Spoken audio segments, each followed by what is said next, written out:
Hyvää iltaa, hyvät katsojat, ja tervetuloa jälleen murrekursseillemme. Tällä kertaa me perehdymme Hämeen murteeseen. Tässä minun vieressäni istuu Tarmo Ahorinta. Taari.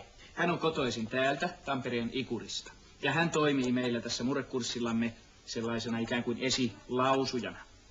Näin. Ja te voitte siellä kotikatsomossa sitten toistaa tarjan perässä nämä annetut lauseet ja sanat oikeassa murreasussaan. Me aloitamme kevyesti konsonanteilla, joita tässä Hämeen murteessa yleisimpinä esiintyy el,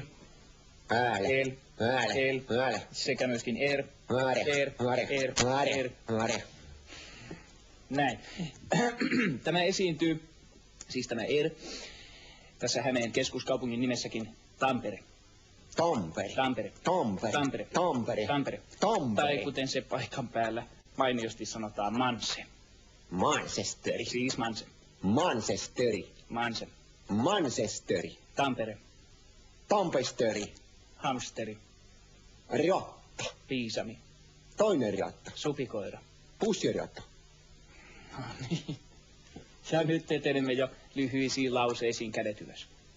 Rukivööri. Kädet ylös. Rukivööri. Jos haluamme sanoa sen oikein painokkaasti ja ponnekkaasti, kädet todellakin ylös. Ruki ja jumalautan vööri. Siis kädet todellakin korkealle ylös. Ruki ja jumalautan vööri. Näin. Ja seuraavaksi vaikea koko pitkä lause. Mä mukkasen rotvalle reunaan ja pipaleen. Siis kaaduin katukiveykseen ja päähineeni putosi. Mä mukkasen rotvalle reunaan ja pipaleen. Kaaduin katukiveykseen ja päähineeni putosi. Mä mukkasen rotvalle reunaan ja pipaleen. Näin. Tamperehan on tunnettu jääkiekkokaupunki. Lätkä. Niinpä perehdymme hieman tässä seuraavanlaiseen jääkiekkotermistöön, eli tällaiseen kannatushuudahdukseen. Lämmi.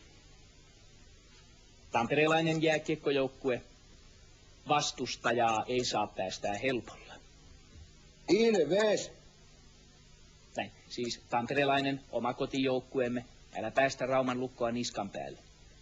Ilves. Siis Rauman lukko. Lukko. Rauma. Näin. Ja näin vielä loppuverryttelyksi voimme ottaa tähän tällaisen kevyen lausahduksen. Maria vetistä turpaan, että turparulla. Niin, tyttöystäväni puhui kerrankin suunsa todella puhtaaksi.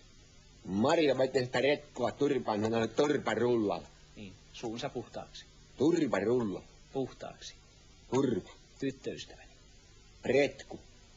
No niin, tällä tavalla. Ja näin me lopetammekin veikeästi hämäläisittäin sanomalla teille vain, hyvät katsojat, että hei vaan.